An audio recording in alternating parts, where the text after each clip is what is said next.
মানববন্ধনের মাধ্যমে আমরা নির্বাচন কমিশন তথা সরকারকে আমরা জানিয়ে দিচ্ছি যে আমরা পূর্ব অবস্থানে ফিরে যেতে চাই। যদি এর ব্যর্থ ঘটে আমরা কঠোর কর্মসূচি দিতে বাধ্য হব। বিশেষ করে আপনারা জানেন দাউদকান্দি একটি গুরুত্বপূর্ণ এলাকা, গুরুত্বপূর্ণ আসন, ঢাকার প্রবেশদ্বার। আমরা দাউদকান্দি, তিতাস, বন্যা, মেঘনা সকল জনগণ আজকে জেগে উঠেছেন।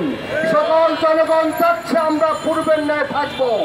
যদি এর ব্যতিক্রম হয় আমরা ঢাকা চট্টগ্রাম মহাসড়ক অচল করে দেব। দাউদকান্দি, তিতাসের, বন্যা, মেঘনার সকল জনগণকে সাথে নিয়ে আমরা ঢাকা চট্টগ্রাম মহাসড়ক অচল করে দিয়ে আমরা আমাদের দাবি আদায়ে বাধ্য করব।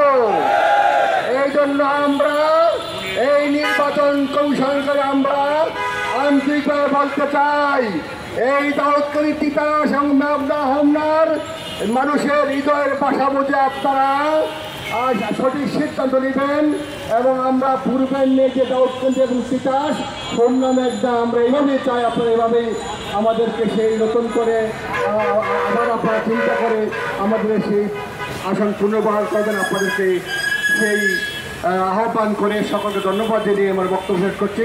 আসসালামু আলাইকুম।